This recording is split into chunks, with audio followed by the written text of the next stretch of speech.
from ending AIDS as a public health threat. As it stands today, what do you really see are the biggest challenges? The biggest challenges are a couple.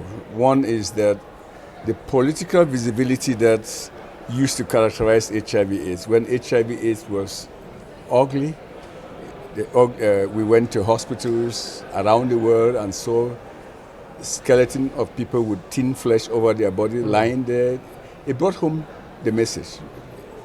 It brought out the humanity in us of care. So we did something.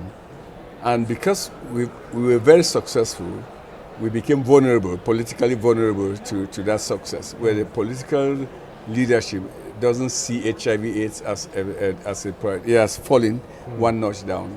These conferences are a reminder that that is not gone. Second is financial. The physical space in the world is very limited, very tight. Competing priorities, the war in Ukraine, in the Middle East and other parts of the world, climate change and other priorities are a challenge. HIV, we just can't wish HIV away. Right. We need resources, we need funding to make HIV, to fight HIV. Thirdly is the segregation, discrimination, and bad laws, simply put, bad laws and bad policies that segregate, discriminate, stigmatize, and criminalize people, especially key populations. We have to break down those barriers and build bridges of relationships and confidence and not build walls that stand between us and the ability to fight the virus. And where does the role of empowering youth come into play when we talk about HIV prevention and treatment? And that has to be a priority too, doesn't it? Empowering youth has to be a big priority, because if you look at the people that are mostly affected today, the new infections, they're among the young people. And the young people, fortunately for them, didn't see the nasty face of HIV/AIDS 25 years Blessing ago. and a curse. A blessing and a curse. But so they don't know that that danger is just around them. So that is one. Remember that 20 years ago, we were very high. We are still now focused on the prevention of mother-to-child transmission. 20 years ago, those kids that were prevented from transmission are now sexually active. And we have to protect them. Otherwise, we would have saved their lives when they were born, and now in their 20s, they contract HIV. So I think that is just why youths are so important. It's not about youth engagement. It should be about youth leadership. How can they lead their responses? Because they know their own communities. The word community, at times when it's used, people think it's not about them. I mean, the youth as a whole is a community. Sure. Okay, they talk differently, they behave differently, they think differently. So how do we make them to lead and understand the threat that is surrounding them, that which is HIV/AIDS, the risk of contracting HIV/AIDS. I think that's why we have launched a $20 million initiative at PEPFAR to address those gaps by empowering youths, putting resources in their hands and saying, teach us how to fight this virus in your community. Going back to something you said a minute ago about how the priority of HIV has sort of dropped a rung down the ladder, I guess, when leadership and governments. What is it going to take to focus leadership to put it back up there? It's a key question. I mean, we need to create a new narrative around HIV. A narrative that says that HIV/AIDS is not over. It is a security threat, it's a developmental threat, and it's a human a health threat. I mean, we've so far focused so much on the health part of HIV, saving lives, the number of lives saved. But I have hardly seen people go meet with the head of states and ministers of finance and budget and say, look, if you do not fight HIV, this is what it's going to cost you 10 years from now in terms of the impact on your development. Remember, 20 years ago, GDPs had decreased by almost 2.1 percentage points in many countries. Life expectancy had dropped to about 25 years in countries like Zimbabwe, about 15 years in South Africa. They've all picked up back. And what are those people that would have died a long time ago are doing? They are helping in the economy. Yeah. So we need to create a new narrative for HIV, around HIV, to bring that awareness back up. Yeah, and let's talk about the success that PEPFAR has had really over the last 21 years now, really, as it relates to new HIV infections. And how do we ensure the sustainability of programs like PEPFAR? The last 18 months, it has been rough. Yeah, absolutely. PEPFAR,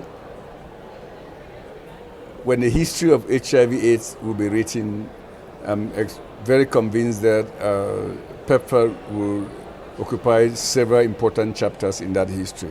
There's usually the saying that there are three parts of history: those who make history, those who write history, and those who read history. President Bush and the American people made history by committing themselves in fighting an infection that was destroying whole parts of the continent of Africa. Yeah. The president of Botswana, the former president of Botswana, wrote an article last year in The Hill and said clearly HIV was going to extinct my country without PEPFAR. But we have to protect that. I mean, that was really the greatest act of humanity in the history of infectious diseases. Yeah. But how do we protect that? You're right.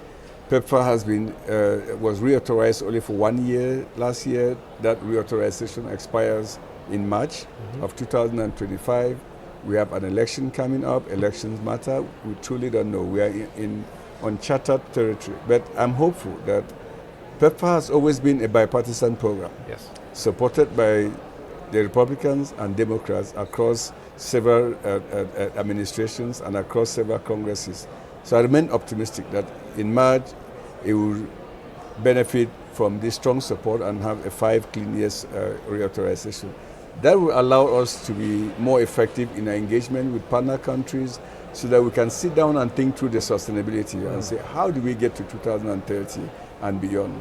I think that is the conversation and dialogue that we should have, recognizing that PEPFAR needs to be protected, and the job is not over, and the gains that we've made are fragile, and if we do not protect those gains, our investment might as well be lost. Let's talk about news that got everyone very, very excited today. The results of the Purpose 1 study on the twice-yearly injectable PrEP medication. Your thoughts on the results that were revealed today? Game-changing results. I mean, we were expecting those results, that there would be positive results, but I just didn't imagine the magnitude of it. It's truly a game changer to see that the rate of infections almost zero in the arm that had received that. So that is just incredible. What does this mean? What a drug like lenacapavir? What does that mean for HIV in sub-Saharan Africa? It means that we have more tools and more choices to fight HIV infection, and especially for prevention. Remember, what we've done so far to come this far has been the ability to use existing drugs, life-saving drugs, to treat people with the understanding that they will stay on treatment, maintain viral load, suppress, and they can live healthy lives, and then as such, not transmit in the community. Now we have a tool that can actually help us to, if we are more intentional and targeted, to look at specific populations, priority populations, apply that in those populations and decrease the rate of new infections. That will be a game changer if we deploy it effectively. Well, and leads me to my next question. How important is PrEP at ending HIV, and what are some of the biggest challenges of implementing programs, especially for widespread access in regions like Asia and sub-Saharan Africa? Yeah, we have to use science and data and evidence to roll PrEP out. Let me just say that PrEP, long-acting PrEP will not be the magic bullet. We have to use a combination of tools in prevention. Okay, the existing daily oral PrEP, the long-acting PrEP that are still coming. But in terms of programmatic implementation, we have to start looking at access, issues of access, issues of scale up, and issues of making sure that it's sustained. Because again, it's twice a year. We are optimistic that people will like it, but will they keep doing that twice a year for the rest of their life? So again, there are many unknowns, but let's celebrate the results that we have, the opportunity that we have, new tools to advance the prevention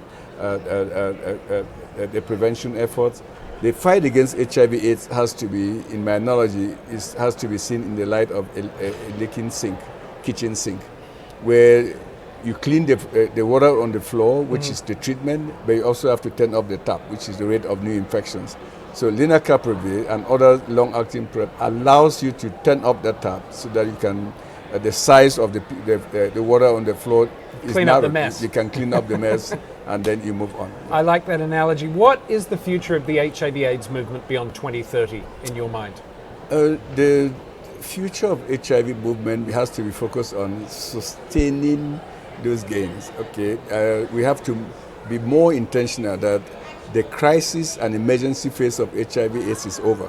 But how do you maintain a large number of people? How do you conduct surveillance to find where you have hot spots of new infections, and you apply the new tools that we have and the new knowledge that we have, and bringing down those new infections or cutting up that? I mean, that is the future of the HIV response. It also has to deal with simplification. Okay, we have to simplify the delivery of HIV services to the extent that, and improve the literacy of this, so that people are not afraid of HIV/AIDS. They treat HIV/AIDS as another disease, like someone waking up in the morning with who has hypertension and taking your drug, and you move on. That's the way it should be. Simplification of service delivery For everyone. Yeah, for everyone. For everyone. Yeah. Ambassador Nkengasong, thank you so much. Always a pleasure to see you. Yeah, Thank you. Thank you. A really, really interesting conversation. That is going to do it for this special Plus Talk. Remember, you can like, follow and share us across all of your favorite social platforms. We are at Plus Life Media, and you can get more information by visiting our website, pluslifemedia.com. Until next time, be nice to one another. We'll see you soon. Bye-bye.